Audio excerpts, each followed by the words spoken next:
Classificação dos espíritos e dos mundos.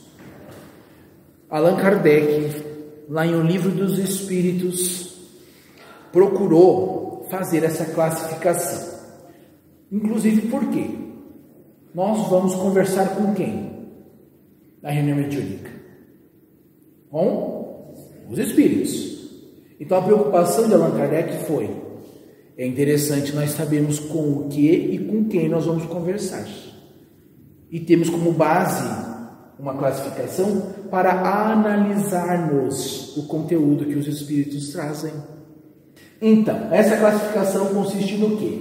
Então, primeiro, dos espíritos. E como é que Allan Kardec fez essa classificação? Pelo grau de adiantamento do espírito. Isso varia a qualidade do espírito, a qualidade que ele já adquiriu, e as imperfeições que ele ainda tem que vencer. Foi com base nisso que Allan Kardec foi fazer a classificação. E também dos mundos, que vai depender do quê? Do grau de evolução de quem?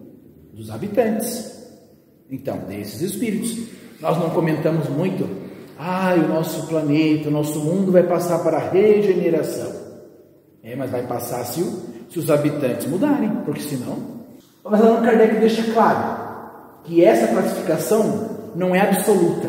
Não é essa classe aqui deu. Não. Ela só visa facilitar o estudo. No meio dessa classe pode haver inúmeros. Nós aprendemos na aula passada que Deus criou espíritos, Deus continua criando e Deus vai continuar. Por isso o motivo de espíritos em diferentes graus de evolução.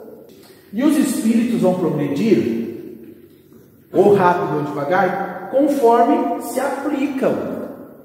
Vai depender de cada um. Então, como Deus sempre está criando, haverá sempre espíritos diferentes. E tem uns que seguem, vão aprendendo, e tem uns que estacionam por um tempo. Vamos imaginar uma escada, uma grande escada, tá? Então, lá no ponto inicial da escada, está lá o espírito criado. Então, simples e ignorante. E lá no topo da escada, o espírito puro. Agora, desde o simples e ignorante até o espírito puro, nós vamos ver essa classe. O que está no meio. Que há um imenso degrau, pois são sem conta os estágios evolutivos pelos quais cada espírito tem de passar. A mudança de um degrau para o outro é quase imperceptível. Allan Kardec então começou lá pela terceira ordem. Nós vamos ver que são três ordens que Allan Kardec coloca no Livro dos Espíritos. E ele começa pelos espíritos imperfeitos. Não quer dizer que tem defeito. Deus criou defeituoso. Não. Mas significa que ainda vão se desenvolver, estão se desenvolvendo, tanto o intelectual quanto o moral. Esses espíritos têm predominância da matéria sobre o espírito, são mais apegados ao que é material. Propensão ao mal. A gente fica pensando, mas como assim propensão ao mal? Então Deus criou o mal? O que é o mal? Não, nós entendemos como mal comparando. A luz. O que é a sombra? A ausência da luz. A ausência da luz. Então a sombra não é nada. O que é a luz. Assim também o mal. O mal é só consequência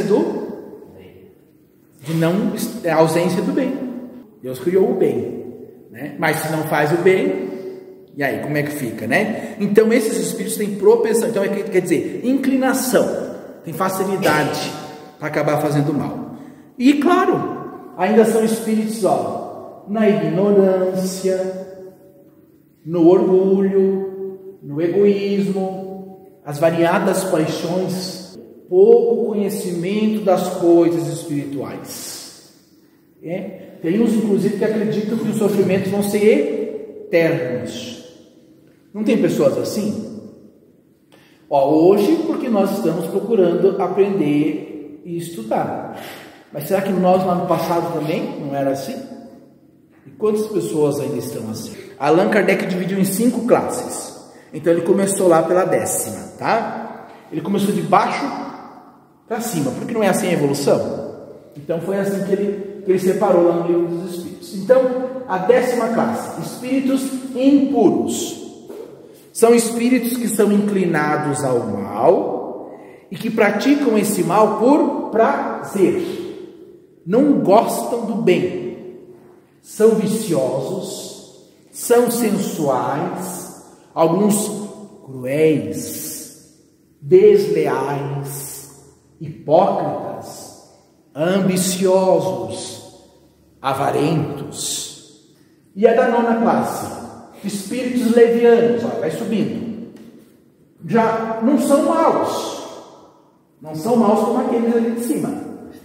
Mas maliciosos, zombeteiros, irrefletido, age sem responsabilidade, tá nem aí, né, porque o que for acontecer, sentem prazer em causar pequenas contrariedades. Eu gosto de usar o exemplo, não tem aquela, geralmente é criança, né, que vai lá, aperta a campainha da casa e sai correndo, e aí fica num lugar só olhando, para ver a pessoa sair, né? Eles gostam de criar contrariedades, só por diversão. Gostam de induzir maldosamente em erro, por meio de mistificações e despertezas. Mentem bastante. A 8ª classe, agora vamos subindo. Este aí já tem algum conhecimento. Olha só, nós estamos ainda na ordem dos imperfeitos. Estes ainda eles têm algum conhecimento. Qual que é o problema deles? Julgam saber mais do que realmente sabem. Neles o orgulho, a vaidade, a presunção, fazem que se julguem superiores. E é aí que está o problema, gente. No que dizem, a mistura de algumas verdades com os erros, né, que a gente vê ali, aqueles erros mais grosseiros, como diz ali Crassus, né? Preconceitos, ideias sistemáticas, e que a gente nota que há presunção, que há orgulho, o ciúme. Geralmente são aqueles espíritos até que querem impor. Não, você tem que acreditar como eu estou falando, você tem que aceitar o que eu estou dizendo. A gente tem que avaliar, não é porque o Espírito diz a gente tem que fazer, né? Nós também temos que ter esse discernimento. 7ª classe, espíritos neutros. Esses aí nem são bastante maus para fazer o mal e nem bastante bons para fazer o bem. Resumindo, Maria vai com as outras. E eles ainda são apegados ainda à vida material. 6ª classe. Allan Kardec aqui ele deixou especificado o quê? Que esses espíritos, eles podem pertencer a todas aquelas outras classes que eu falei, tá? Porque eles vão entrar ali nos efeitos físicos, tá? As casas assombradas, as pessoas, quantos sofrem, né? Poltergeist, a gente já ouviu falar, né, nisso. Poltergeist são espíritos zombadores, né? Claro, tem espíritos que têm um fim útil. Não vamos longe. As irmãs Fox, foi as batidas lá na casa que deu início ao quê? Ao neo-espiritualismo. Foi ali que começou. Mas tem uns que é mais por leviandade, por brincadeira. Então Allan Kardec deixou assim, vai depender muito do feito dele e da intenção dele na realização do efeito físico, tá? Mas eles ficam ali na 6ª classe. Então espíritos batedores e perturbadores, que nós chamamos no espiritismo também a obsessão física. Vamos para a 2ª ordem, então, que Allan Kardec separou. Bons espíritos. Vamos subindo. Nos bons espíritos, predominância do espírito sobre a matéria. Este já é mais espiritual, já tem uma visão mais voltada para algo além, né? A matéria já não influencia tanto, né? Desejo do bem. São felizes pelo bem que fazem e pelo mal que impedem. Ó, aí aos poucos cada um vai vendo em que classe vai pertencendo. Eu já fiquei lá na primeira. Então, olha só. Desejo do bem, né? São felizes pelo bem que fazem e pelo mal que impedem. Compreensão de Deus e do infinito. A vida espiritual, a vida universal. Claro, mas o grau desse entendimento pode variar. Lembra que a gente viu? Vai depender, porque a gente sabe que os espíritos são de idades diferentes, né? Eles não têm más paixões, mas ainda estão sujeitos às provas. Então, a quinta classe, dessa ordem de espíritos bons, então nós vamos ter 4 classes. A quinta classe ali, espíritos benévolos. Estes não têm grande conhecimento. O que fica forte neles, o que a gente vê neles realmente é a bondade. São espíritos bons. Pode não ter muito conhecimento, mas são bons. Quarta classe, espíritos sábios. De ciência. Então, voltado a conhecimento. É um espírito inteligentíssimo. Mas agora, ali, ele se destaca nisso, no conhecimento. Não necessariamente na questão da bondade. O forte dele é conhecer, saber das coisas. Tá? Terceira classe, espíritos de sabedoria. Olha só, vamos subindo. Esses têm as qualidades morais e também o conhecimento intelectual. Aí já vai juntando os dois, né? Fazem juízo reto sobre os homens e as coisas. E a segunda classe, espíritos superiores. Olha lá, reúne em si a ciência, a sabedoria e a bondade. Quando encarnam em mundos como a Terra é por missão. Diz assim, espíritos puros, primeira ordem. Neles a matéria não exerce mais nenhuma influência. São puro espírito. Isso está lá no livro dos Espíritos, item 170. A superioridade intelectual e moral absoluta. Mas como assim absoluta? A gente não aprendeu que o espírito sempre está evoluindo? Como é que é agora dizer, aprendeu tudo? Não. Em relação aos anteriores? Com certeza. Em relação aos anteriores, eles estão bem mais avançados intelectualmente e moralmente, né? Atingiram a perfeição. Isso. No grau maior que a gente pode conceber. Tá? E gozam de inalterável felicidade, porque não se acham submetidos às necessidades e nem aos acontecimentos da vida material. Vamos entender. O que seria essa inalterável felicidade? Por exemplo, nós estamos como espíritos evoluindo e para adquirir conhecimento espiritual, para ter recursos dessas faculdades espirituais. E esses espíritos, quando chegam na classe superior, eles gozam inteiramente desses recursos espirituais. Então eu gosto de dar o exemplo de uma criancinha. Por exemplo, se a gente pega um papel de presente, uma fita durex, uma fita bonita, e diz assim, olha aqui, faz para mim um pacotinho de presente, e a gente dá o material para ele. Ele olha, né? E vai pegar meio desengonçado, vai tentar. Para ele vai ser um pouquinho difícil. E aí uma pessoa mais experiente vai ali, para ela é simples, tranquilo, simples. Assim é a questão espiritual. Tem situações que para um é muito dificultoso. Ele não consegue resolver, ele tem uma enorme dificuldade de atuar naquela situação. E tem outro que chega, não, fulano, mas aqui faz assim, pronto. Esses espíritos alcançam esse conhecimento amplo e ajudam, é claro, os que estão vindo. Qual é o exemplo que a gente pode ter desses espíritos, dessa classe aqui, da classe dos espíritos puros? Jesus. Tem uma passagem que eu acho tão bonita, assim, Porque Jesus, nos ensinos dele, ele procurava deixar todo mundo ciente, conhecedor da palavra dele. Procurava facilitar as coisas. Mas o povo difícil, né? Então tem uma passagem que ele está ali descendo para Jerusalém, e ele olha assim a cidade, e ele lamenta. Então ele diz assim: ah, Jerusalém, Jerusalém, que mata os profetas e apedrejas os que te foram enviados. Quantas vezes eu quis juntar seus filhos, como a galinha junta os pintinhos debaixo das asas, e vocês não quiseram.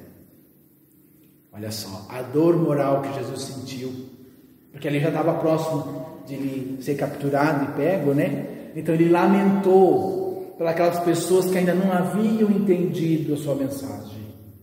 Com esse quadro, com essa classe que nós vemos ali, fica fácil para a gente analisar de que ordem é o Espírito que vai se comunicar, né? E principalmente, isso aqui, ó, o grau de confiança e estima que mereçam.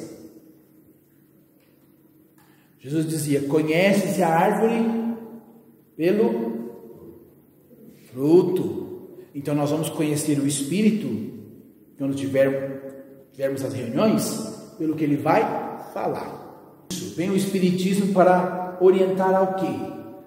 Numa comunicação, vamos dizer, um exemplo, o Rafael recebe o Espírito, é um Espírito amigo, olhe, todos fiquem na paz, estudem, aprendam, contem conosco. Aí daqui a pouco já vem outro: ah, porque vocês estão perdendo tempo, porque o Espiritismo não presta, vocês vão pagar caro. Quem é que explica essa diferença de graus? O Espiritismo mostra o quê?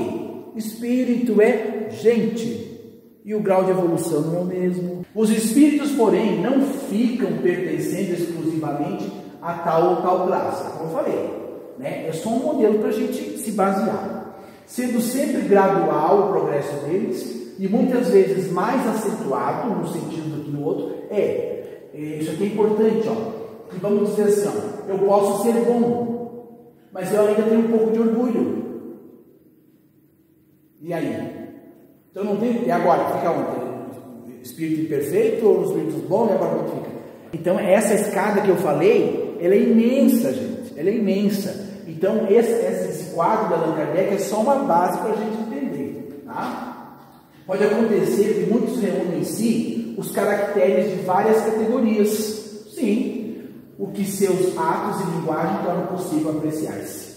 Então é claro. Ninguém está aqui para dizer assim: ó, a Elaine é daquela classe, ó, o seu Pedro é daquela. Não, cada um sabe, cada um ali viu e se identificou. E estamos em processo, estamos indo. Anjos, demônios e divindades. Vamos ver qual é a posição do Espiritismo sobre esses seres, que na verdade são espíritos. São espíritos, tá? Começa lá em cima. Deus não criou espíritos em diferentes estados. Lembra a aula que nós tivemos na semana passada? Simples e ignorantes. Todos partiram desse princípio. E com a capacidade de progredir até a perfeição. Já pensou agora se Deus tivesse criado já lá um espírito perfeitinho? E outros lá patinando? Não seria injustiça de Deus? Por que uns ele criou perfeito e outros não? E se Deus fosse injusto, já não era mais perfeito. Por isso que a gente entende, tudo tem um porquê, gente. Então não tem esse negócio de separado, né? Nem anjos perfeitos e nem demônios eternamente condenados lá para sofrer e tal, no inferno.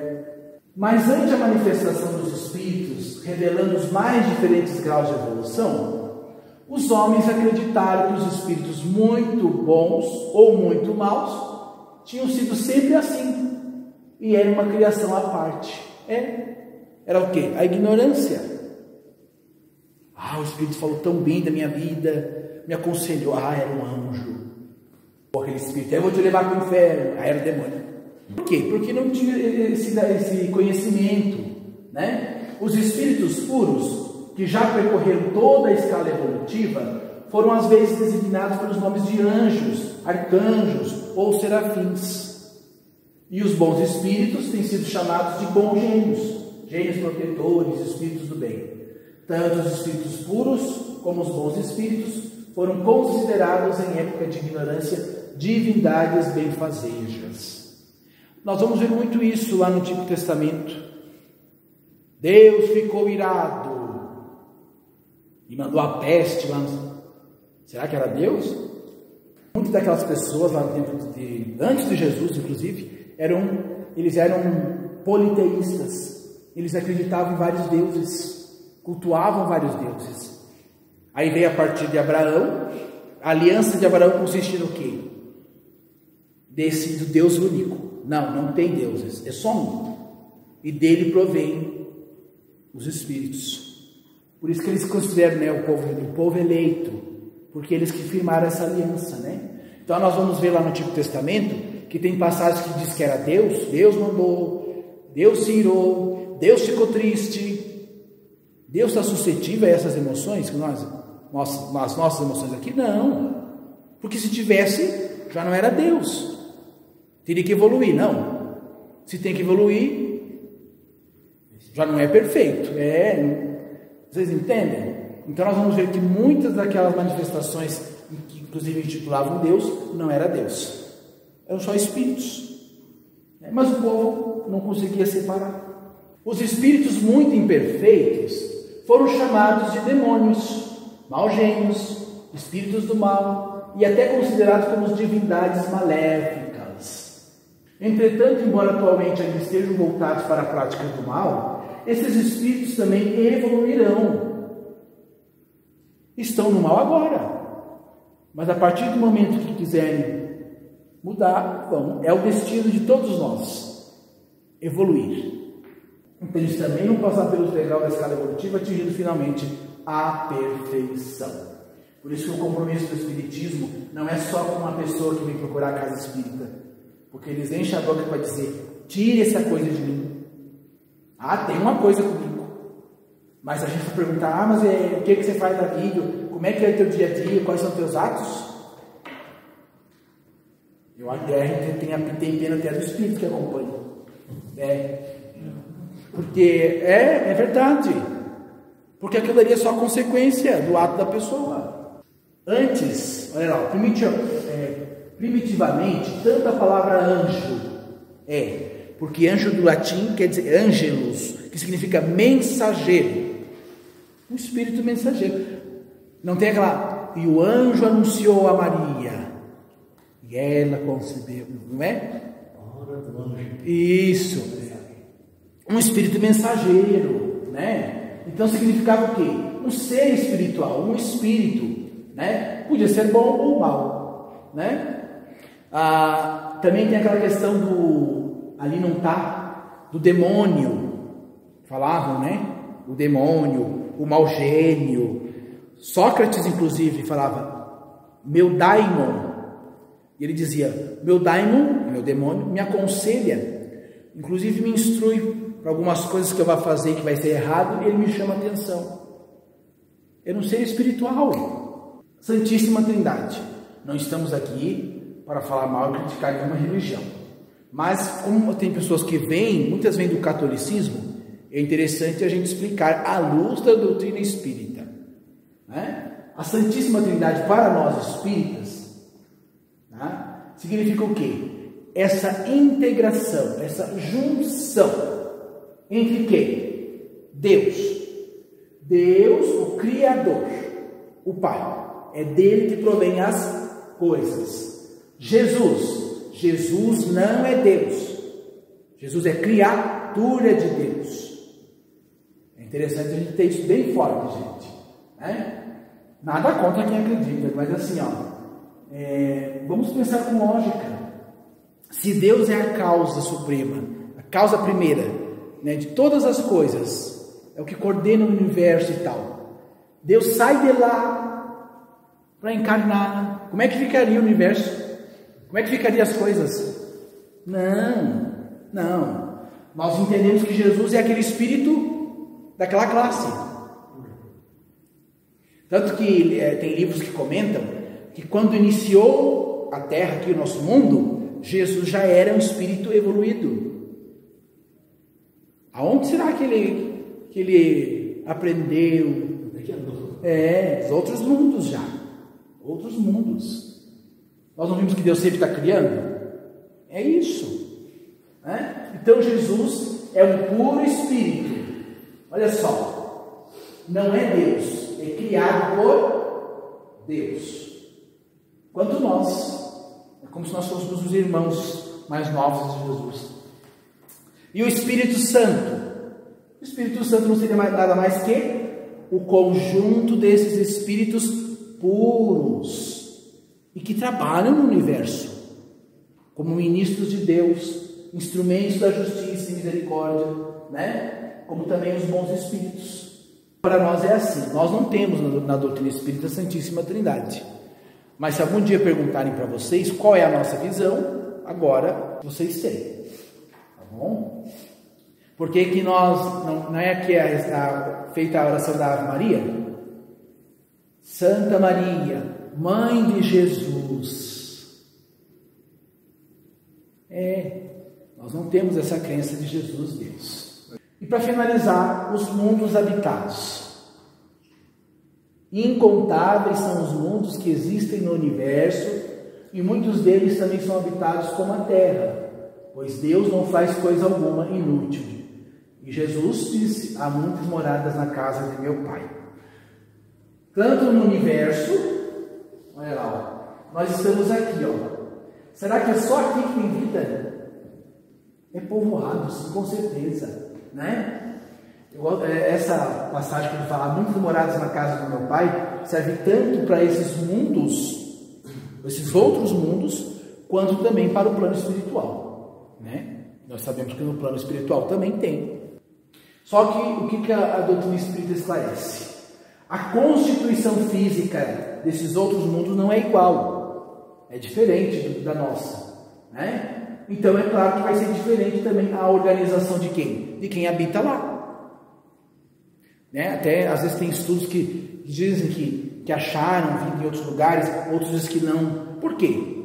Porque tem vidas em outros lugares que os equipamentos aqui da Terra, o nosso conhecimento ainda não chegou lá para captar aquele tipo de vida, aquele tipo de organização desses seres. E isso aí não é nada impressionante, porque aqui na Terra a gente vê, não tem seres que vivem no ar, outros vivem na terra, na água, inclusive dentro de nós não há seres. Falamos da classificação dos espíritos, agora é claro dos mundos, que são resultado de quem? Os habitantes. Então, como o Dudu falou ali no início, mundos primitivos. Geralmente é onde os espíritos passam pelas primeiras encarnações, de expiações e de provas. Nesse mundo predomina o mal. Olha lá, ó. Onde predomina o mal. E por que predomina o mal? É a ignorância. É a ignorância. Aí as pessoas sofrem as consequências dos erros praticados. Expiação. Aqui neste mundo, ou estamos expiando ou estamos passando por provas. Ou as duas coisas. Né? Geralmente as duas. Então é consequência dos nossos erros. Não é porque a gente foi jogado aqui e se vire. Não. Estamos no mundo a qual fizemos jus. Né? Ou passam por experiências, testes, testemunhos, provas. O espírito não basta aprender lá no plano espiritual e dizer eu sei. Não, você vai mostrar se sabe, vai na carne. Vai lá. Então, de expiações e provas, a terra. A terra é um mundo assim. De regeneração, neles não há mais a expiação. Olha lá. Por que não há mais a expiação? Então, nesse mundo, olha lá, os espíritos já não praticam mal. Vocês entendem? Por isso que eu digo que o mundo é resultado de quem? Dos habitantes. Neles não há mais expiação, mas ainda há provas pelas quais o espírito tem de passar para consolidar as conquistas evolutivas que fez e desenvolver-se mais. Planetas ditosos ou felizes. Nestes mundos predomina o bem, porque seus moradores são espíritos mais evoluídos. Há muito bem-estar e progresso geral. E o quinto, divinos ou celestes, onde reinam bem sem qualquer mistura, e a felicidade é absoluta, como obra sublime dos seus moradores. Olha só, obra sublime de quem? Os puros espíritos.